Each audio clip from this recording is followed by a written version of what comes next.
Érase una vez un hombre llamado Jetro, sacerdote de Madián, conocido por su sabiduría y liderazgo espiritual entre su gente. Jetro vivía en las tierras tranquilas de Madián, una región lejana a los conflictos y la opresión de Egipto. Llevaba una vida de paz y servicio, pastoreando y guiando a su comunidad. Un día, mientras las hijas de Jetro iban al pozo a sacar agua para sus ovejas, unos pastores intentaron ahuyentarlas y robar el agua que habían sacado. Pero entonces apareció un hombre desconocido, un extranjero de Egipto que había llegado huyendo de problemas. Este hombre, Moisés, defendió a las hijas de Jetro, las ayudó a dar de beber a su rebaño y se ganó su gratitud. Al escuchar la historia, Jetro invitó a Moisés a quedarse en su casa, y pronto nació una amistad entre ellos. Jetro reconoció en Moisés una nobleza de espíritu, y con el tiempo le dio a su hija Séfora como esposa. Moisés comenzó una nueva vida en Madián bajo el techo y la guía de Jetro, alejado de la agitación de Egipto, y pasó años aprendiendo y creciendo bajo la influencia de este líder espiritual. Hasta que un día, Jetro recibió noticias impactantes. Su yerno, Moisés, no solo había sobrevivido a su regreso a Egipto, sino que había liderado a toda la nación de Israel en una liberación milagrosa de la esclavitud. Los rumores contaban cómo el Dios de Israel había mostrado un poder inmenso, enviando plagas sobre Egipto, partiendo el Mar Rojo para que el pueblo cruzara a salvo y destruyendo al ejército del faraón en sus aguas. Para Jetro, escuchar que el Dios de Moisés había hecho cosas tan maravillosas despertó en él una profunda curiosidad y reverencia. Impulsado por estos eventos, Jetro decidió emprender un viaje al desierto donde Moisés y el pueblo de Israel acampaban. No fue una visita ordinaria. Llevaba consigo a Séfora, la esposa de Moisés, y a sus 2 nietos, Gersón y Eliezer, quienes habían estado viviendo con él en Madián mientras Moisés cumplía su misión en Egipto. Jetro anhelaba ver con sus propios ojos cómo su yerno se había transformado en el líder de una nación, y aún más importante, conocer de cerca al Dios que había hecho tales maravillas. Este encuentro representaba un cambio significativo no solo para Jetro, sino también para Moisés. Jetro venía no solo como un suegro preocupado, sino como alguien que deseaba comprender el poder y propósito del Dios de Israel, una deidad a la que hasta ahora solo conocía de oídas. Este viaje de Jetro fue un primer paso para ampliar su entendimiento espiritual y al mismo tiempo un acto de amor y apoyo hacia Moisés. En este momento, Jetro intuyó que su yerno ya no era el pastor refugiado que él había conocido, sino un hombre transformado por la misión divina y la fe en el único Dios verdadero. Y por eso, cuando Jetro se encontró con Moisés, éste le contó detalladamente todo lo que Dios había hecho por Israel: las plagas en Egipto, la liberación milagrosa y la provisión constante de Dios en el desierto. Jetro escuchó con asombro cómo el poder y la fidelidad de Dios habían guiado y protegido a su pueblo. Impresionado y conmovido, Jetro alabó al Dios de Israel y proclamó: «Ahora sé que el Señor es más grande que todos los dioses». Como muestra de su respeto y reverencia, Jetro ofreció sacrificios en honor a Dios. Este acto de adoración marcó un cambio espiritual en Jetro, quien, aun siendo sacerdote de Madián, reconoció la grandeza del Dios de Israel. Su alabanza y reconocimiento dejaron claro que las obras de Dios trascienden fronteras y culturas, y su corazón se unió al pueblo de Israel en la adoración del único Dios verdadero. Hasta que finalmente, Jetro, observando atentamente cómo Moisés lideraba al pueblo, notó algo preocupante. Desde temprano en la mañana hasta la tarde, Moisés escuchaba y resolvía los conflictos de los israelitas, uno por uno, lo que lo agotaba y dejaba a la multitud esperando largas horas. Al ver esta carga tan pesada, Jetro decidió intervenir y aconsejar a su yerno. Con sabiduría, Jetro le sugirió un sistema para delegar las responsabilidades. Le aconsejó elegir hombres justos y temerosos de Dios para que fueran líderes de grupos más pequeños y juzgaran los casos sencillos, mientras que Moisés solo atendería los asuntos más complejos. «Así podrás resistir, y todo este pueblo irá en paz a su lugar», le dijo Jetro. Este fue un momento decisivo, ya que Moisés aceptó el consejo de Jetro y estableció una estructura de liderazgo que haría más eficiente el gobierno de la nación. El consejo de Jetro no solo alivió la carga de Moisés, sino que también trajo orden y paz al campamento de Israel, permitiéndoles avanzar con mayor unidad en su jornada hacia la tierra prometida. Y desde ese día, la vida en el campamento de Israel experimentó un cambio profundo. Moisés puso en práctica el consejo de Jetro al seleccionar hombres sabios y temerosos de Dios como jueces y líderes sobre grupos de 1000, 100, 50 y 10 personas. Cada líder se encargaba de resolver los asuntos cotidianos de su grupo, mientras que solo los problemas más graves y complejos llegaban hasta Moisés. Este sistema no solo aligeró la carga sobre los hombros de Moisés, quien podía ahora dedicar más tiempo a su papel como profeta y guía espiritual, sino que también ofreció un sentido de orden y justicia en la comunidad. El pueblo, que antes pasaba largas horas esperando ser atendido, ahora podía ver sus asuntos resueltos rápidamente y sin retrasos. Este nuevo sistema no solo hizo que el liderazgo fuera más eficiente, sino que también fortaleció el sentido de unidad y confianza dentro de Israel, al ver que Dios les había provisto un modelo de justicia en su campamento. Jetro, viendo que su consejo había traído paz y un cambio positivo, regresó a su tierra de Madián satisfecho, sabiendo que había dejado una influencia duradera en la vida de su yerno y en el pueblo de Dios. Gracias a su intervención, Moisés pudo avanzar con mayor tranquilidad en la misión que Dios le había dado, y el pueblo de Israel se organizó de manera que reflejaba el cuidado y la sabiduría de Dios. La presencia de Jetro fue breve, pero su legado impactó profundamente la estructura y el orden del pueblo de Israel en su travesía hacia la tierra prometida. La historia de Jetro y Moisés revela que el verdadero liderazgo no solo está en la capacidad de guiar a otros, sino también en la humildad de reconocer nuestras propias limitaciones y aceptar ayuda.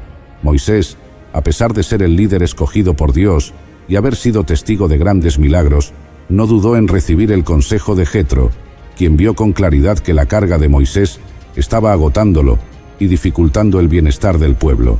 Al seguir las palabras de su suegro, Moisés no solo transformó la administración de Israel, sino que también demostró una apertura y una humildad que son raras en líderes de su calibre. Este episodio nos enseña que, como Moisés, nosotros también podemos ser testimonios vivos al mostrar disposición para aprender y crecer. Moisés no dejó que su posición o sus logros le impidieran reconocer la sabiduría en los demás, incluso en alguien externo a la nación de Israel. Su ejemplo nos invita a ser líderes y personas que, en lugar de aferrarnos a nuestra propia comprensión, buscamos el consejo de aquellos a nuestro alrededor que puedan ofrecernos perspectiva y guía. La disposición de Moisés a escuchar el consejo de Jetro dio como resultado una comunidad más fuerte, mejor organizada y con una estructura de justicia más estable.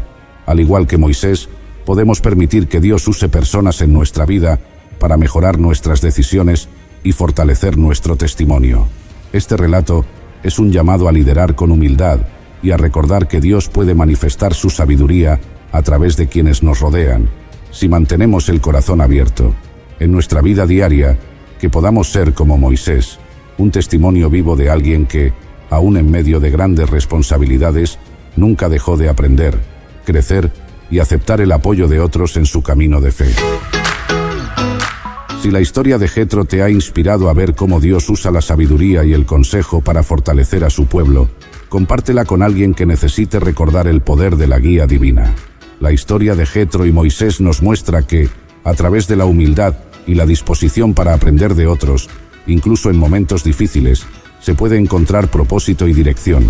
Descubre más relatos bíblicos que revelan cómo la fe y la sabiduría pueden transformar comunidades y llevar a un legado duradero de fortaleza y redención. Explora las vidas de quienes, como Jetro, aportaron una visión única en medio de las pruebas y ayudaron a construir el pueblo de Dios. Bienvenidos. Hoy quiero que escuchen una historia que ha sido contada a lo largo de los siglos y las generaciones. Una historia real de liberación, fe y milagros. Fui el elegido para liberar de la esclavitud a los hijos de Israel. Desde el palacio del faraón hasta el desierto del Sinaí, he sido testigo de la poderosa mano de Dios actuando en medio de su pueblo. He escuchado su poderosa voz desde la zarza ardiente. He desatado plagas y he abierto el mar rojo para que el pueblo cruce en seco. Todo con el maravilloso poder del Señor. Pero déjenme contarles desde el principio. Mi nombre es Moisés y esta es mi historia. Nací en un tiempo de gran aflicción para mi pueblo, los israelitas, quienes vivían bajo la esclavitud del faraón en Egipto. El yugo de la opresión era pesado. Nuestros hombres y mujeres trabajaban sin descanso, construyendo las ciudades de Pitón y Ramsés para el faraón. Egipto estaba gobernado por un faraón que temía el crecimiento de los israelitas, mi pueblo, quienes habían llegado a ser numerosos y fuertes. Este faraón no conocía ni recordaba a José, el gran líder hebreo que había salvado a Egipto de la hambruna que había ocurrido generaciones antes. Viendo la creciente población de los hebreos, el faraón temió que, en caso de guerra, los israelitas se aliaran con los enemigos de Egipto y se rebelaran. Para controlar este crecimiento y mantener a los israelitas subyugados, el faraón impuso trabajos forzados aún más duros. Pero a pesar de la severidad de la esclavitud, los israelitas continuaron multiplicándose y fortaleciéndose. En su desesperación, el faraón decidió tomar medidas drásticas y crueles. El faraón convocó a las parteras hebreas, Sifra y Fúa, y les ordenó que mataran a todos los varones hebreos recién nacidos durante el parto. Les dijo: cuando asistan a las hebreas en sus partos y vean que es un niño, mátenlo, pero si es una niña, déjenla vivir. Sin embargo, las parteras temían a Dios más que al faraón y desobedecieron sus órdenes, permitiendo que los niños vivieran. Cuando el faraón se dio cuenta de que los niños hebreos seguían naciendo, llamó a las parteras y les preguntó por qué habían dejado vivir a los varones. Ellas respondieron diciéndole: Señor, es que las mujeres hebreas no son como las egipcias. Son fuertes y dan a luz antes de que nosotras podamos llegar a ellas. Por esto, Dios recompensó a Sifra y Fúa por su temor y obediencia, y les dio familias propias muy bendecidas. Pero el faraón, enfurecido por la desobediencia de las parteras y aún temeroso del crecimiento de los hebreos, emitió un decreto aún más despiadado. Ordenó a todo su pueblo: echad al río a todo hijo que nazca, y a toda hija preservad la vida. Este edicto de genocidio era un intento de reducir la población israelita y asegurarse de que no se convirtieran en una amenaza. En este contexto de terror y opresión, nací yo, Moisés. Mi familia, que pertenecía a la tribu de Leví, estaba profundamente preocupada por mi seguridad. Mi madre, Jocabed, una mujer de gran fe y valentía, me escondió durante 3 meses, manteniéndome fuera de la vista de los egipcios. Cada día, vivía con el miedo de que mis llantos pudieran ser escuchados y que alguien informara a las autoridades. Pero cuando fui creciendo ya no pudo ocultarme más, y decidió confiar en la providencia divina. Con sus manos amorosas, mi madre tejió una canasta de juncos, resistente y segura.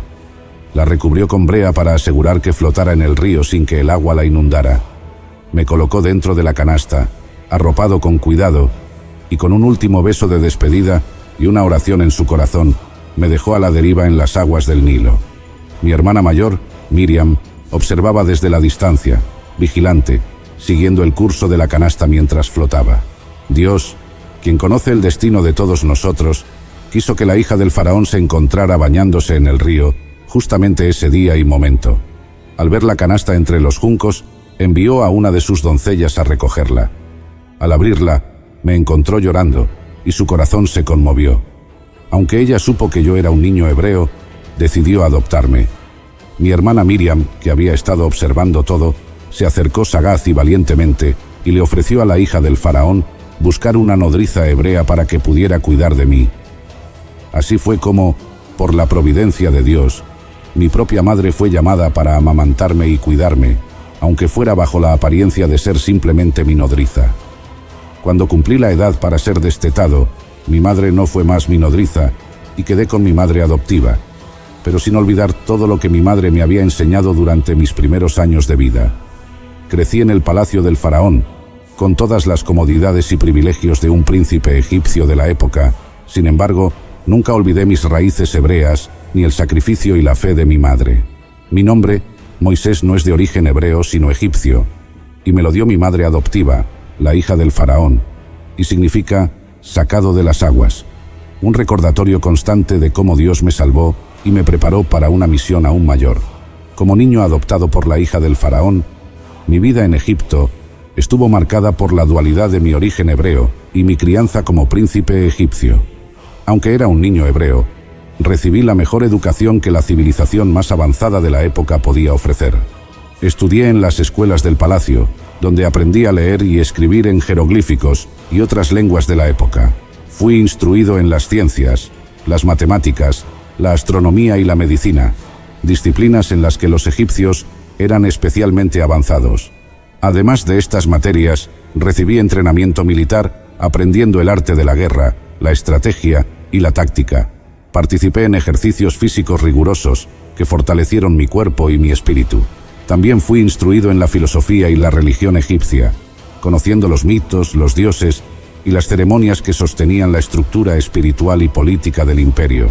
El faraón y su hija tenían grandes planes para mí. Me veían como un futuro líder, capaz de contribuir al poder y la gloria de Egipto. Esperaban que me convirtiera en un oficial de alto rango en el ejército, o quizás en un administrador de alguna de las provincias del vasto imperio.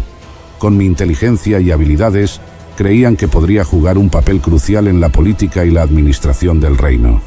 Sin embargo, aunque vivía entre la opulencia y el poder de Egipto, nunca olvidé mis verdaderas raíces. Las historias de mis antepasados, transmitidas por mi madre y mi hermana durante mis primeros años, permanecieron en mi corazón. A pesar de mi educación y mis responsabilidades en el palacio, mi identidad hebrea nunca se desvaneció. Sentía un profundo llamado hacia mi pueblo, los israelitas, que vivían en la miseria y la opresión bajo el yugo egipcio. Mi vida en el palacio estaba llena de comodidades y privilegios, pero también estaba marcada por una creciente disonancia interna. Sabía que mi destino estaba ligado no al trono de Egipto, sino al Dios de Abraham, Isaac y Jacob, y al destino de los hijos de Israel. Mi educación y posición en la corte me dieron las herramientas y el conocimiento que necesitaría para la misión que Dios tenía reservada para mí, pero mi corazón siempre estuvo con mi pueblo. Así, aunque los planes de los egipcios para mí eran grandiosos, el propósito de Dios era aún mayor. Me estaba preparando para una misión divina que cambiaría no solo mi vida, sino la historia de toda una nación. Un día, en medio de mi formación y responsabilidades en el palacio, decidí salir a ver cómo vivían mis hermanos hebreos. Quería comprender su sufrimiento más allá de las historias que había oído. Lo que vi me llenó de indignación y dolor. Hombres, mujeres y niños trabajando sin descanso, golpeados y humillados por sus capataces egipcios. Aquel día, la ira y la justicia divina se encendieron en mi corazón. Al presenciar cómo un egipcio golpeaba brutalmente a un hebreo, mi furia no conoció límites. Sin pensarlo, miré a ambos lados, y al ver que no había nadie alrededor, maté al egipcio y escondí su cuerpo en la arena. Creí que mi acto de justicia había pasado desapercibido, pero al día siguiente, cuando intenté intervenir en una disputa entre dos hebreos, uno de ellos me reprochó: ¿Quién te ha puesto como gobernante y juez sobre nosotros? ¿Piensas matarme como mataste al egipcio? En ese momento, el miedo se apoderó de mí. Sabía que mi acción había sido descubierta y que el faraón no tardaría en buscar mi captura. Sin más opción, huí de Egipto, dejando atrás el palacio, mi educación y los planes que el faraón tenía para mí. Crucé el desierto y tras un largo y arduo viaje, llegué a la tierra de Madián. Allí encontré refugio junto a un pozo donde ayudé a unas jóvenes pastoras a dar de beber a su rebaño. Eran las hijas de Jetro, el sacerdote de Madián. Al enterarse de mi ayuda, Jetro me invitó a su casa y me ofreció la mano de su hija Séfora en matrimonio. Así, me asenté en Madián, cuidando los rebaños de Jetro y formando una nueva familia. Durante 40 años, viví en el desierto como pastor. Fue un tiempo de humildad y aprendizaje, un contraste marcado con mi vida en el palacio de Egipto. En esos años, Dios moldeó mi carácter, enseñándome paciencia, liderazgo y fe. Aunque los días en Madián eran tranquilos, mi corazón nunca dejó de anhelar la liberación de mi pueblo. Entonces, un día, mientras pastoreaba cerca del monte Joreb, mi vida cambió para siempre. Una visión asombrosa capturó mi atención. Vi una zarza que ardía en llamas, pero lo extraño era que no se consumía. Intrigado por este fenómeno, me acerqué para ver más de cerca. Fue entonces cuando escuché una voz poderosa y majestuosa que me llamaba por mi nombre. Moisés, Moisés. Mi corazón latía con fuerza y respondí: aquí estoy. Dios me dijo: no te acerques, quita el calzado de tus pies, porque el lugar en que tú estás, tierra santa es. Yo soy el Dios de tu padre, el Dios de Abraham, el Dios de Isaac y el Dios de Jacob. En ese momento, cubrí mi rostro porque temía mirar a Dios. La voz continuó hablando, y me dijo que había visto la aflicción de mi pueblo en Egipto, y había escuchado su clamor a causa de sus opresores. Dios me dijo que había descendido para librarlos de la mano de los egipcios y llevarlos a una tierra buena y espaciosa, una tierra que fluía leche y miel. Sentí un peso inmenso sobre mis hombros cuando Dios dijo: «Ahora ven, y te enviaré a Faraón para que saques de Egipto a mi pueblo, los hijos de Israel». Mi mente estaba llena de dudas y temores. ¿Cómo podría yo, un hombre que había huido de Egipto como fugitivo, enfrentarme al Faraón? ¿Cómo podría convencer a mi propio pueblo de que Dios me había enviado? En medio de mi confusión y temor, le dije a Dios: «¿Quién soy yo para que vaya a Faraón y saque de Egipto a los hijos de Israel?». Dios respondió con una promesa de gran consuelo: «Ve, porque yo estaré contigo, y esto te será por señal de que yo te he enviado. Cuando hayas sacado al pueblo de Egipto, serviréis a Dios sobre este monte». A pesar de esta promesa, mis miedos persistían. Temía que los hijos de Israel no creyeran que el Dios de sus padres me había enviado. Pregunté a Dios cuál era su nombre, para que pudiera decírselo al pueblo. Dios me dijo: «Yo soy el que soy». Así dirás a los hijos de Israel: «Yo soy, me envió a vosotros». Además, Dios me dio instrucciones específicas sobre lo que debía decir y hacer. Me aseguró que los ancianos de Israel me escucharían y que realizaría señales y prodigios ante el Faraón, aunque su corazón se endurecería. Dios también prometió que al final, los egipcios permitirían que los israelitas salieran con riquezas. A pesar de todas estas hermosas promesas y garantías, todavía me sentía muy inseguro. Le dije a Dios que no era elocuente, que tenía dificultades para hablar. Dios, con paciencia y firmeza, respondió: «¿Quién dio la boca al hombre? ¿O quién hizo al mudo y al sordo, al que ve y al ciego? ¿No soy yo, Jehová? Ahora pues, ve, y yo estaré con tu boca, y te enseñaré lo que hayas de hablar». Finalmente, en mi temor, le pedí a Dios que enviara a alguien más. Pero la ira del Señor se encendió contra mí, y me dijo que Aarón, mi hermano, sería mi portavoz. Dios instruyó a Aarón para que se encontrara conmigo y me ayudara en mi misión. Así, con el apoyo de mi hermano y la promesa de Dios, regresé a Egipto para cumplir la tarea que se me había encomendado. Aquel encuentro con Dios en la zarza ardiente fue el momento más transformador de mi vida. A pesar de mis temores y dudas, la presencia y las promesas de Dios me dieron la fuerza y la fe necesarias para enfrentar los desafíos que tenía por delante. Fue el inicio de una misión divina que no solo cambiaría mi destino, sino el de toda una nación. Regresé a Egipto con un corazón lleno de la misión divina, pero también con la incertidumbre de cómo sería recibido. No había pisado esa tierra en décadas, y me preguntaba si mi pueblo recordaría a Moisés, el príncipe fugitivo, o si los egipcios aún guardarían rencor por la muerte del capataz. Sin embargo, la promesa de Dios y su poder me daban la fortaleza necesaria para enfrentar cualquier desafío. Al llegar, busqué a mi hermano Aarón, tal como Dios había dispuesto. Aarón, que había continuado viviendo entre los israelitas, me recibió con una mezcla de sorpresa y alegría. Le conté todo lo que el Señor me había dicho en el monte Horeb, la zarza ardiente y la misión que se nos había encomendado. A pesar de la magnitud de la tarea, Aarón mostró una fe inquebrantable y una disposición a seguirme en esta misión divina. Juntos, fuimos a reunir a los ancianos de los hijos de Israel. La convocatoria fue un momento lleno de tensión y esperanza. Los ancianos eran los líderes respetados de las tribus, aquellos que tenían la influencia y la responsabilidad de guiar al pueblo en tiempos de sufrimiento. Al vernos, muchos de ellos recordaron mi nombre, y con una mezcla de curiosidad y escepticismo nos escucharon. Aarón, siguiendo la instrucción divina, habló en mi lugar.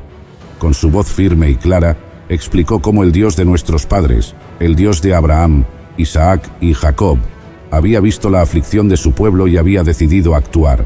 Luego, llegó el momento de demostrar el poder de Dios a través de las señales que nos había dado. Primero, Aarón tomó mi bastón y lo arrojó al suelo ante los ancianos. Al tocar la tierra, el bastón se transformó en una serpiente, deslizándose rápidamente. Los ancianos retrocedieron con asombro y miedo, pero cuando Aarón tomó la serpiente por la cola, ésta se volvió nuevamente un bastón. La demostración de poder fue impactante, pero sabíamos que necesitábamos más para ganar su plena confianza. Entonces, seguí con la segunda señal. Metí mi mano en mi pecho, tal como Dios me había instruido, y cuando la saqué, estaba cubierta de lepra, blanca como la nieve. Los ancianos jadeaban al ver la enfermedad que había aparecido de repente.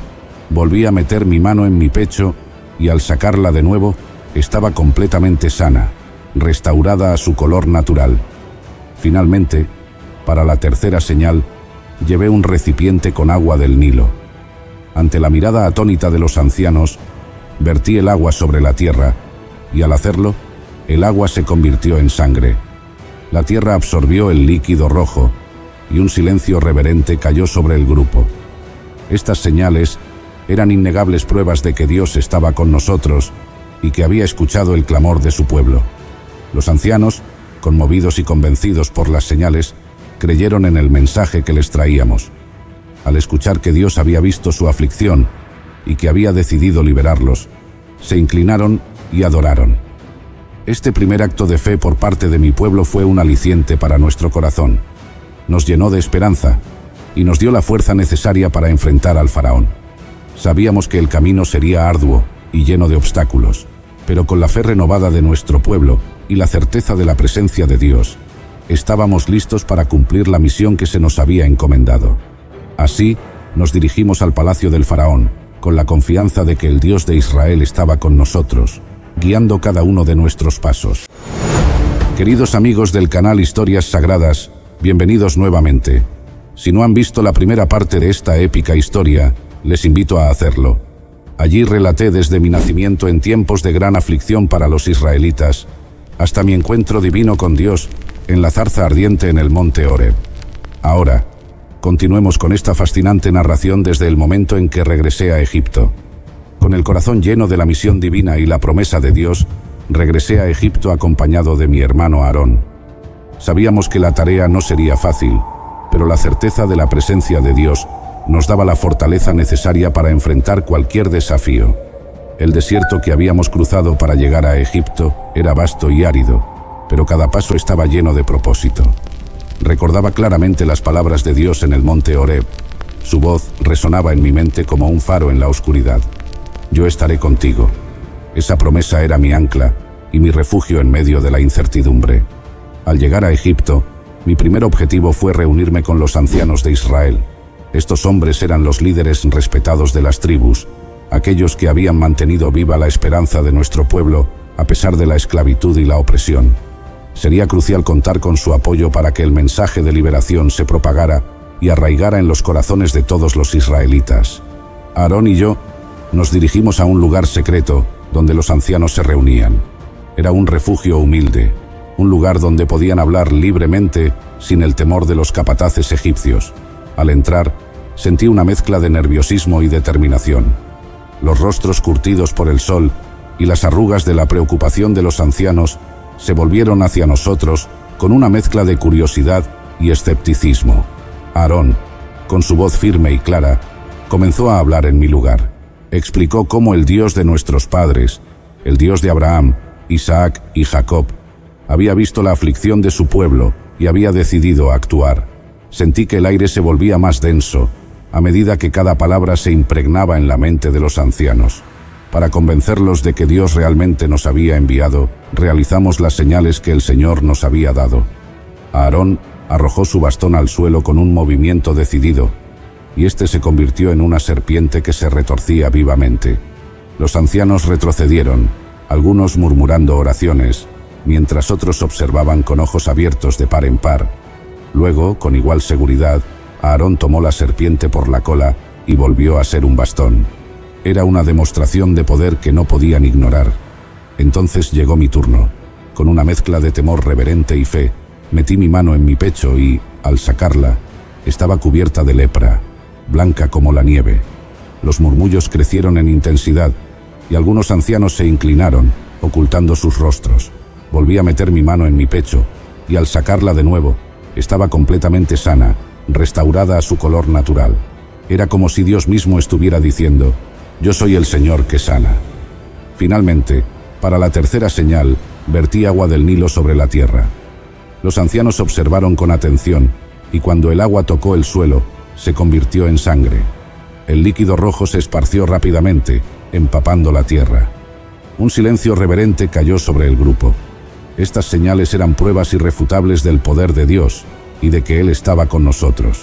Los ancianos, conmovidos y convencidos, creyeron en el mensaje y adoraron al Señor. Este acto de fe por parte de los líderes de Israel fue un aliciente para nuestro corazón. Nos llenó de esperanza y nos dio la fuerza necesaria para enfrentar al faraón. Con el respaldo de los ancianos, nos dirigimos al palacio del faraón. Era un lugar imponente, adornado con símbolos de poder y riqueza, un recordatorio constante de la opresión bajo la que vivía nuestro pueblo. Las paredes estaban cubiertas con jeroglíficos que contaban las hazañas de los faraones anteriores, y estatuas de los dioses egipcios se alzaban en cada rincón. El ambiente estaba cargado de una solemnidad opresiva, pero la certeza de la misión divina que llevábamos nos daba la fortaleza necesaria. Al entrar en la sala del trono, el faraón nos miró con desdén desde su asiento elevado. Su mirada era fría, calculadora, y su expresión reflejaba una mezcla de arrogancia y desdén. Los cortesanos y oficiales de su corte, vestidos con sus elaboradas vestiduras, nos observaron con curiosidad y burla. Con la firmeza y la autoridad que Dios nos había conferido, le dijimos: «Así dice el Señor, Dios de Israel, deja ir a mi pueblo para que me celebre una fiesta en el desierto». Cada palabra resonó en la vasta sala, llevada por un silencio que parecía eterno, pero el faraón, lleno de arrogancia y desprecio, respondió con una voz que destilaba incredulidad y burla: «¿Quién es el Señor para que yo oiga su voz y deje ir a Israel? No conozco al Señor, ni tampoco dejaré ir a Israel». El rechazo del faraón fue un golpe contundente, pero no nos tomó por sorpresa. Sabíamos que su corazón estaba endurecido y que no cedería fácilmente. Sin embargo, la obstinación del faraón no solo significó un rechazo a nuestra petición, sino que también resultó en un castigo aún mayor para nuestro pueblo. El faraón endureció su corazón y en su ira aumentó aún más la carga de trabajo sobre los israelitas. Emitió un decreto que resonó como un martillo sobre nosotros. Los esclavos hebreos debían recoger su propia paja para hacer ladrillos, sin reducir la cuota diaria que se les exigía. Este nuevo edicto era cruel e implacable, diseñado para quebrar el espíritu de los israelitas y hacerles desistir de cualquier esperanza de liberación. Las consecuencias de este decreto fueron devastadoras. Nuestros hermanos y hermanas, ya agotados por el trabajo sin fin, ahora se veían obligados a buscar paja en los campos, dispersos por todo Egipto, mientras trataban de cumplir con las cuotas diarias de ladrillos. La desesperación se propagó rápidamente entre ellos, como un fuego voraz. Sus cuerpos estaban magullados y sus espíritus aplastados. El pueblo, desesperado, comenzó a dudar de Aarón y de mí. Los capataces israelitas, encargados de supervisar a los trabajadores, vinieron a nosotros con rostros llenos de angustia y reproche. «Moisés, Aarón», dijeron, «ustedes han hecho que nuestro olor sea aborrecible ante los ojos del faraón y sus siervos. Nos han puesto una espada en sus manos para matarnos». Sentí el peso de su desesperación y su dolor como si fuera mío. La duda y el miedo se reflejaban en sus ojos, y sus palabras eran una mezcla de acusación y súplica. En esos momentos oscuros, cuando la esperanza parecía desvanecerse, nos aferramos a la promesa de Dios.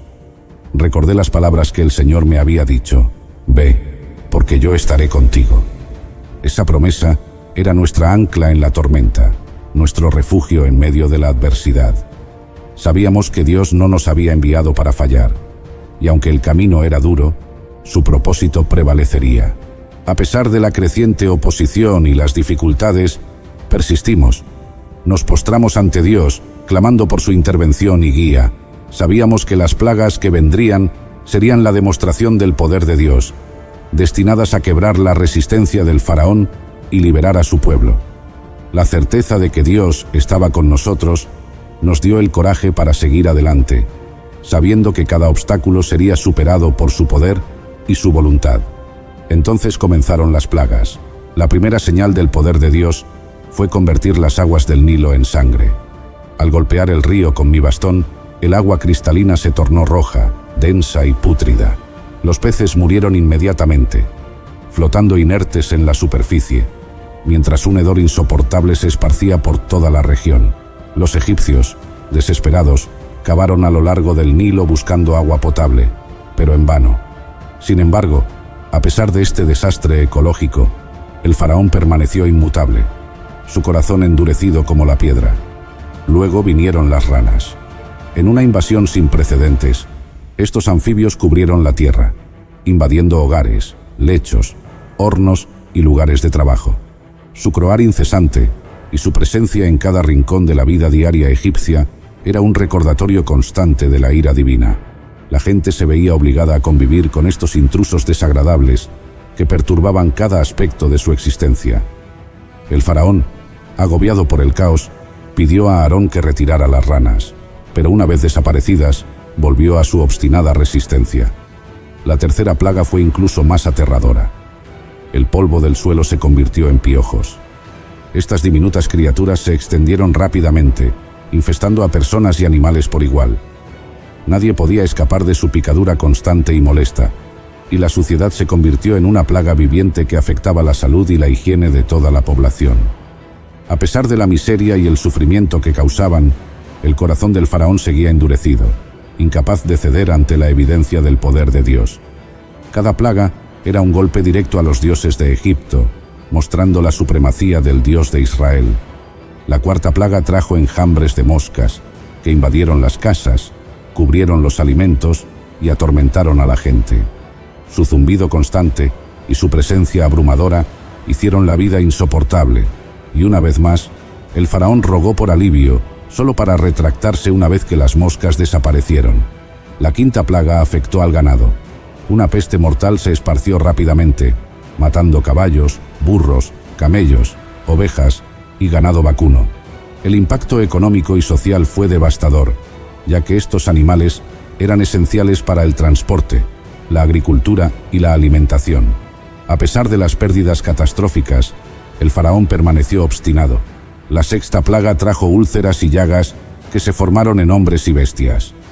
Estas dolorosas heridas afectaron la piel, causando sufrimiento físico y un profundo malestar. Los magos egipcios, que hasta entonces habían intentado replicar las señales de Dios, no podían soportar el dolor y se vieron incapaces de mantenerse de pie ante Moisés. Sin embargo, el faraón no cedió. La séptima plaga fue una tormenta de granizo como nunca antes se había visto en Egipto.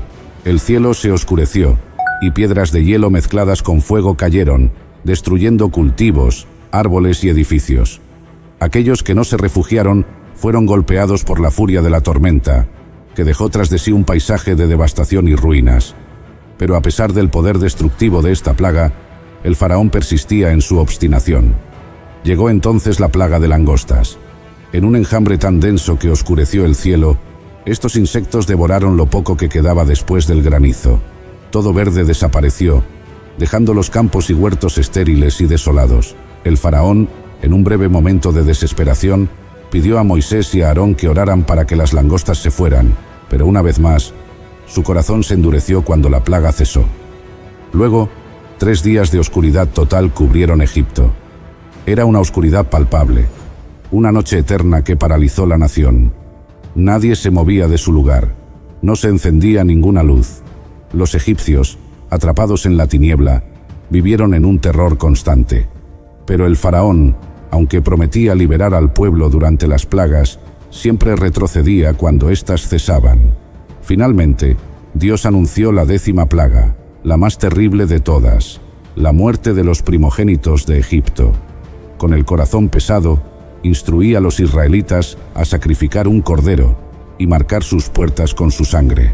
Aquella noche, el ángel de la muerte pasó por Egipto, y en cada casa sin la marca murió el primogénito, desde el hijo del faraón hasta el de los prisioneros. El clamor en Egipto fue inmenso, un lamento colectivo de dolor y pérdida que resonó en cada rincón de la tierra. El faraón, quebrantado finalmente por la magnitud de la tragedia, accedió. «Levántense y salgan de en medio de mi pueblo», dijo. «Vayan y sirvan al Señor, como han dicho». Así, el pueblo de Israel fue liberado de su esclavitud y comenzó su éxodo hacia la libertad, guiados por la mano poderosa de Dios. Los israelitas, preparados y guiados por mí, salimos de Egipto con prisa. La noche de nuestra partida fue un torbellino de actividad y emoción.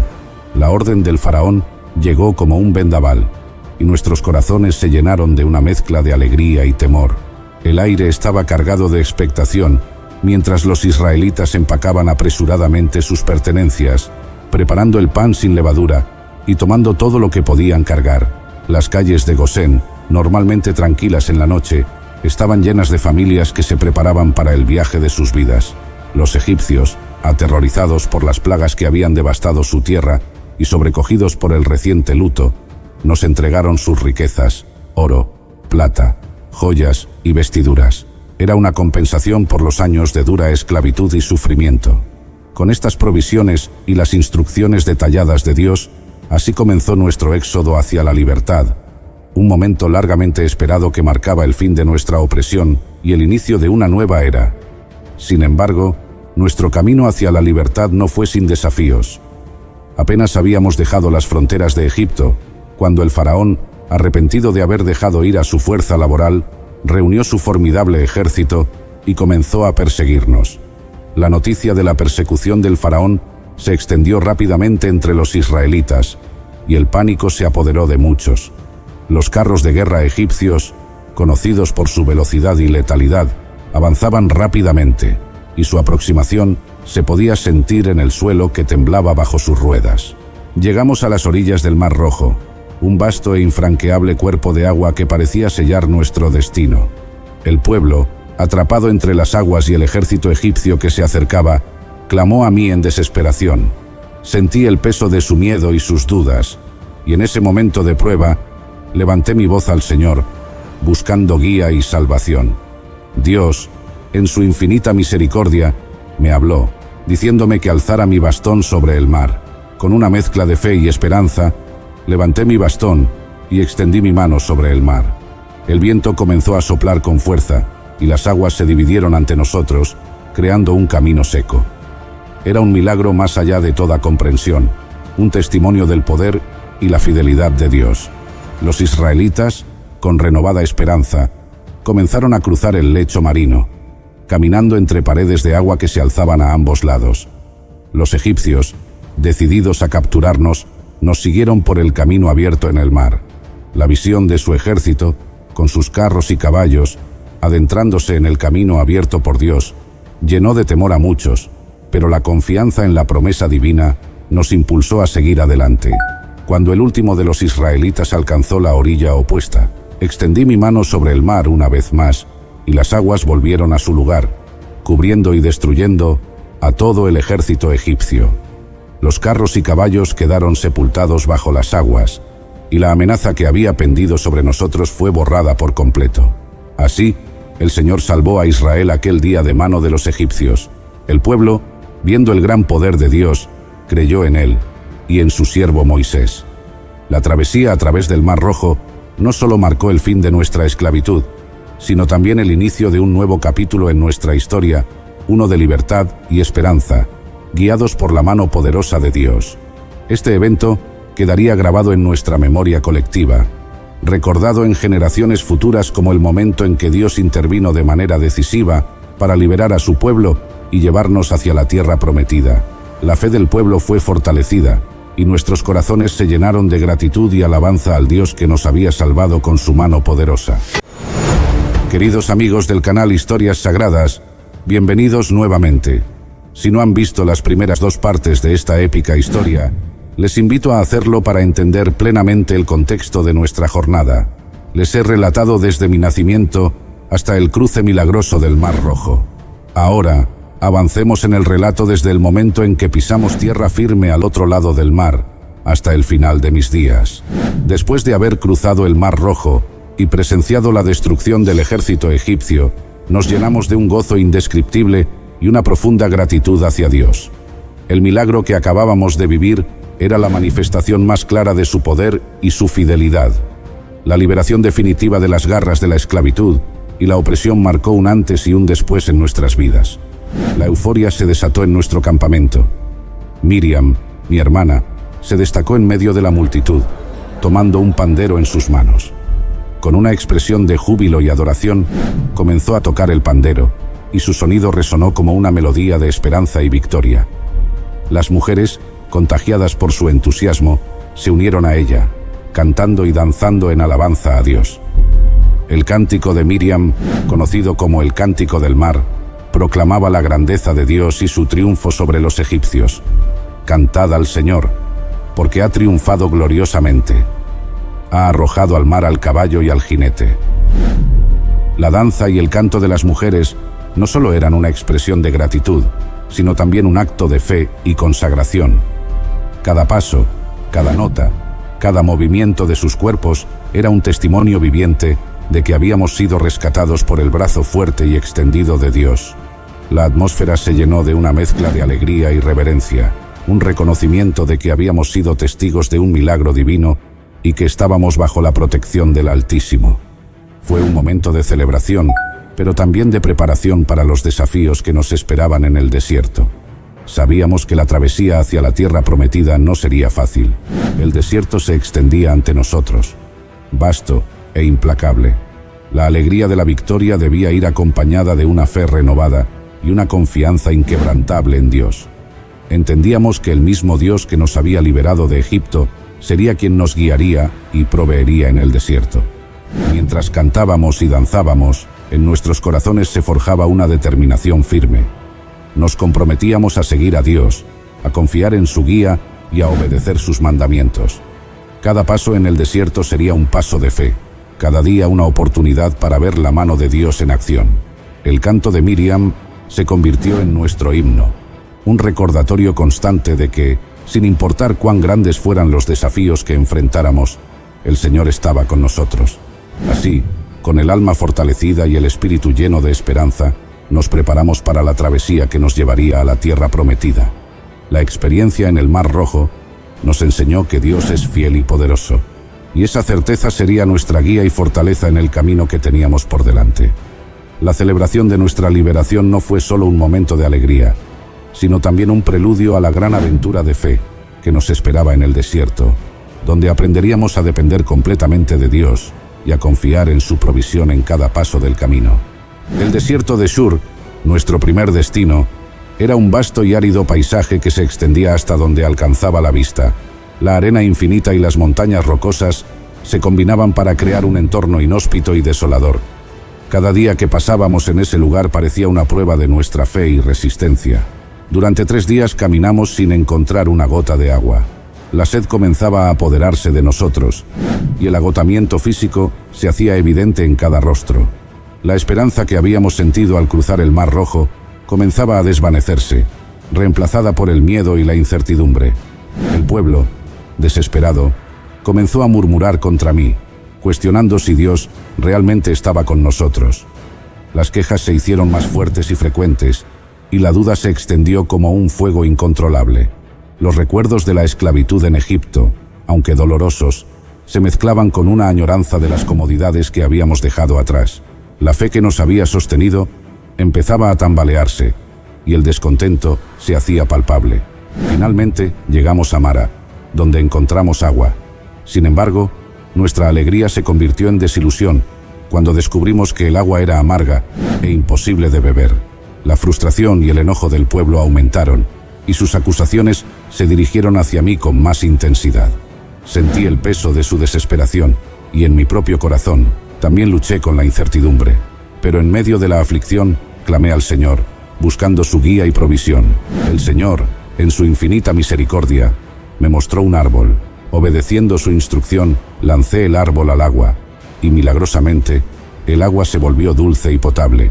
Bebimos con gratitud y alivio, sabiendo que Dios había oído nuestras súplicas. Este milagro fue una lección poderosa sobre la provisión divina y la importancia de confiar en Dios en medio de las dificultades.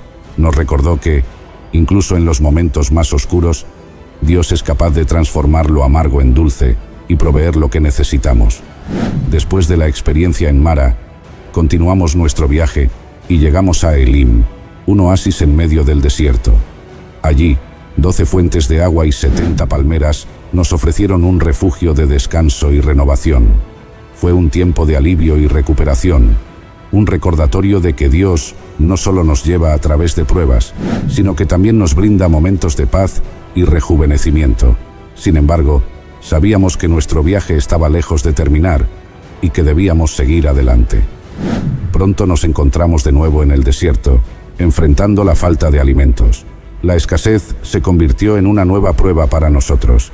El hambre agudizó nuestras memorias y el pueblo comenzó a añorar las ollas de carne de Egipto, olvidando rápidamente las cadenas de la esclavitud y el sufrimiento que habíamos dejado atrás. La nostalgia por la abundancia material oscureció el recuerdo de la opresión y la fe que nos había llevado hasta aquí. Dios, en su infinita misericordia, escuchó nuestras quejas y nos proveyó de maná del cielo. Cada mañana un pan celestial caía como el rocío, y por la tarde codornices cubrían el campamento. Esta provisión diaria nos enseñó a depender completamente de Dios para nuestras necesidades, recordándonos que Él es nuestro proveedor fiel. Cada día recogíamos el maná con gratitud, aprendiendo a confiar en su provisión constante y suficiente. El maná no solo nos sustentaba físicamente, sino que también era un símbolo de la fidelidad de Dios y su presencia continua entre nosotros. Nos enseñó que en cada prueba, en cada necesidad, Dios está presente, dispuesto a proveer y cuidar de su pueblo. Esta lección de dependencia diaria fue fundamental para nuestra travesía, moldeándonos como una nación que confiaba plenamente en el Señor, incluso en medio del desierto. Tiempo después, establecimos el campamento en la base del monte Sinaí. El Señor me llamó a subir a la montaña para recibir sus mandamientos y leyes, los cuales serían la base del pacto entre Dios y su pueblo.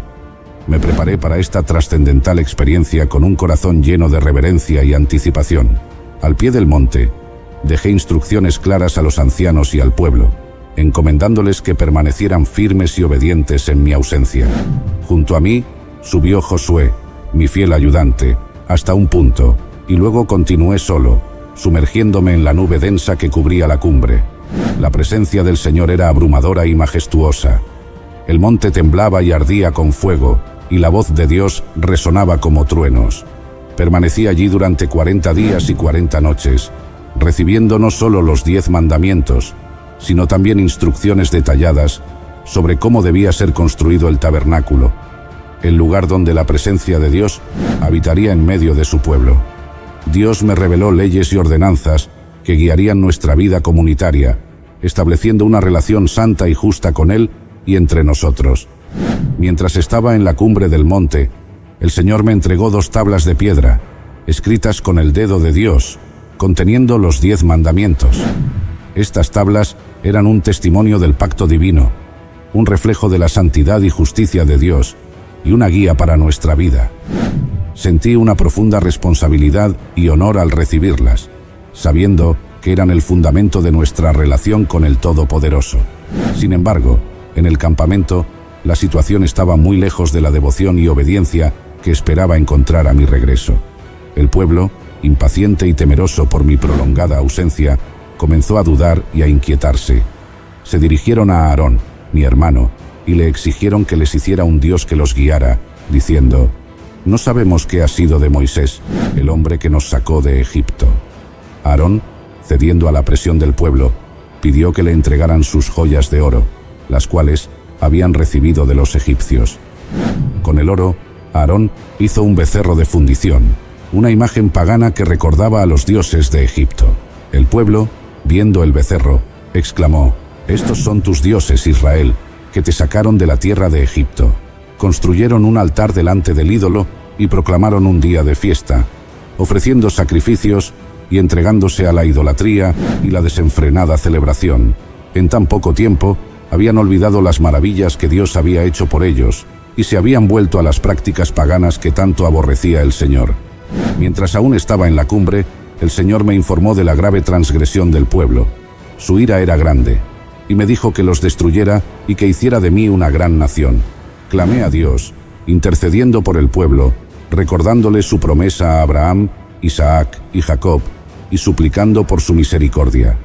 El Señor escuchó mi ruego y decidió no destruir al pueblo. Descendí del monte con las 2 tablas de la ley en mis manos, y mientras me acercaba al campamento, vi a Josué que había esperado a medio camino. Josué, Al escuchar el bullicio del campamento, pensó que había guerra, pero le respondí que era el sonido del desenfreno. Al llegar al campamento y ver con mis propios ojos la idolatría del pueblo, mi ira se encendió. Con un corazón dolido y furioso, arrojé las tablas de piedra, rompiéndolas al pie del monte, simbolizando la ruptura del pacto que el pueblo había hecho con Dios. Confronté a Aarón, preguntándole cómo pudo permitir tal pecado. Aarón trató de justificar sus acciones, diciendo que el pueblo era propenso al mal y que el becerro simplemente salió del fuego.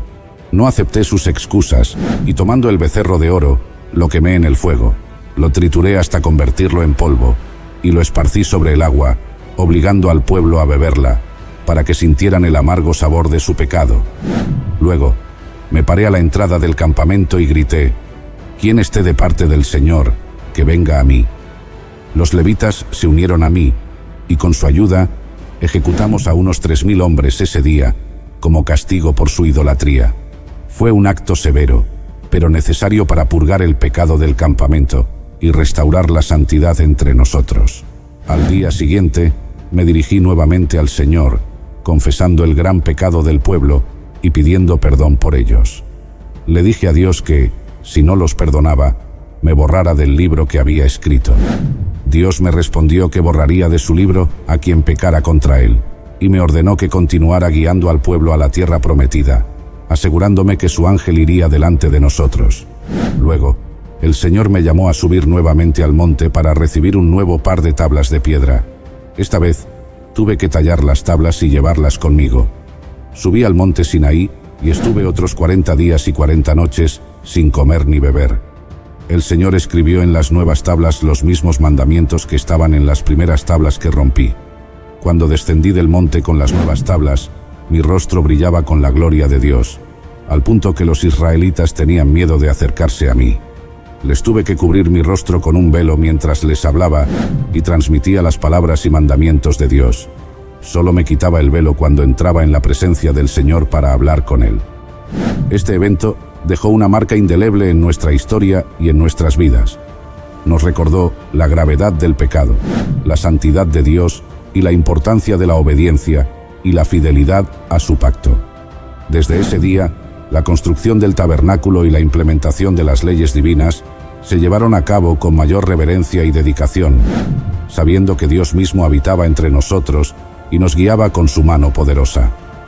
Nuestro viaje continuó con desafíos y pruebas, pero también con la constante provisión y guía de Dios. Tras el incidente del becerro de oro, Dios nos instruyó a construir el tabernáculo, una tienda sagrada donde su presencia habitaría en medio nuestro. Fue un proyecto monumental, tanto en esfuerzo como en significado. Cada detalle, cada material utilizado, desde el oro, la plata y el bronce, hasta las pieles y las maderas, fue especificado por Dios. Los artesanos, liderados por Bezaleel y Aholiab, trabajaron con habilidad y devoción, sabiendo que estaban creando un lugar donde el Todopoderoso se manifestaría.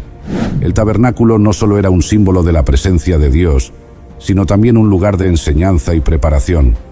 En el desierto, Dios nos moldeaba como su pueblo elegido, enseñándonos a través de leyes, rituales y sacrificios. La construcción del tabernáculo y su posterior dedicación fueron momentos de profunda espiritualidad. La nube de la gloria del Señor llenó la tienda, y su presencia era tan intensa que ni Aarón ni yo podíamos entrar. Este santuario móvil acompañaba nuestras jornadas, recordándonos constantemente que Dios estaba en medio de nosotros, guiándonos y protegiéndonos. Durante 40 años peregrinamos por el desierto, una generación completa aprendiendo a confiar en Dios. Cada día era una lección para crecer en la fe y dependencia divina. Hubo momentos de hambre y sed, y en cada uno, Dios proveyó milagrosamente. El maná seguía cayendo cada mañana, y el agua brotaba de las rocas cuando era necesario. Sin embargo, estos años también estuvieron marcados por momentos de rebelión y desafío a la autoridad de Dios. Uno de los episodios más graves fue la revuelta de Coré, Datán y Abiram. Estos hombres, junto con 250 líderes de la comunidad, se rebelaron contra mí y Aarón, cuestionando nuestro liderazgo y la elección de Dios. Dijeron: «Ya es suficiente. Toda la congregación es santa, y el Señor está en medio de ellos. ¿Por qué, entonces, se levantan ustedes sobre la asamblea del Señor? Su desafío no era solo contra nosotros, sino contra la autoridad de Dios. Clamé al Señor, y Él demostró su elección de manera inconfundible. La tierra se abrió y tragó a Coré, Datán, Abiram y sus familias, y un fuego del Señor consumió a los 250 hombres que ofrecían incienso. Este juicio divino dejó claro que Dios mismo había establecido nuestro liderazgo y que cualquier rebelión contra Él era una rebelión contra Dios. La lección fue dura, pero necesaria para afirmar la soberanía de Dios y la necesidad de obedecer su voluntad. A lo largo de nuestra peregrinación, cada desafío fue una oportunidad para demostrar la fidelidad de Dios. Cuando el pueblo se quejaba de la monotonía del maná, Dios les envió codornices, pero también les recordó la importancia de la gratitud y la humildad. En Meriba, cuando el pueblo se quejaba de sed, en mi frustración, golpeé la roca en lugar de hablarle como Dios me había ordenado. Aunque brotó agua, mi desobediencia tuvo consecuencias. Dios me dijo que, debido a mi falta de fe y desobediencia, no entraría en la tierra prometida. Finalmente, llegamos a las llanuras de Moab, frente a la tierra prometida. Desde el monte Nebo, Dios me permitió ver la tierra que había prometido a Abraham, Isaac y Jacob. Aunque sabía que no entraría en ella, mi corazón se llenó de gratitud. Ver la tierra desde la distancia y saber que el pueblo que había guiado por tanto tiempo entraría en ella, me llenó de una profunda paz y satisfacción. Dios había sido fiel a sus promesas y su plan se estaba cumpliendo. Antes de mi muerte, llamé a Josué, mi sucesor, y lo comisioné delante de todo Israel. Bendije a las tribus de Israel, recordándoles la fidelidad de Dios y exhortándolos a seguir sus mandamientos y a confiar en Él en todo momento.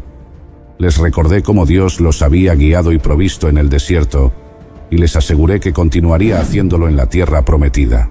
Mis últimas palabras fueron de bendición y exhortación, queriendo asegurarme de que el pueblo se mantuviera fiel a Dios. Así, en la cumbre del monte Nebo, entregué mi espíritu al Señor.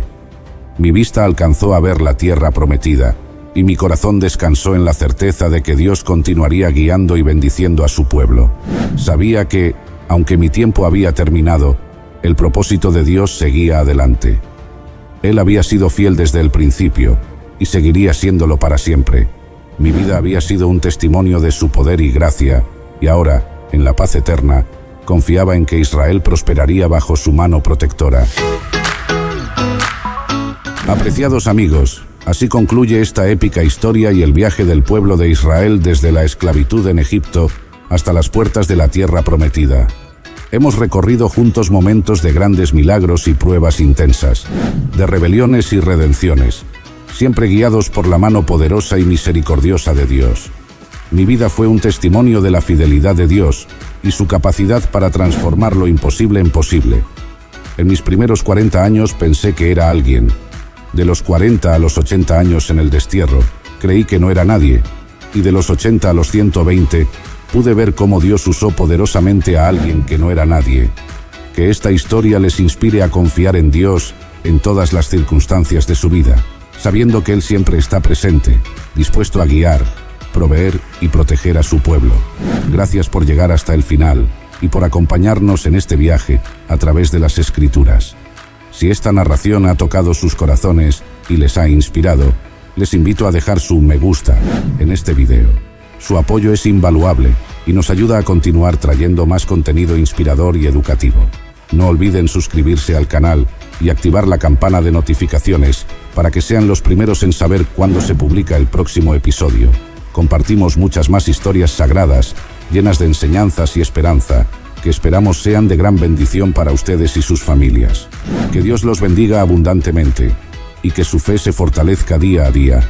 Recuerden que, así como Dios guió a Moisés y a los israelitas desde Egipto y a través del desierto, Él también los guiará, si ustedes se lo permiten, en cada paso de su vida.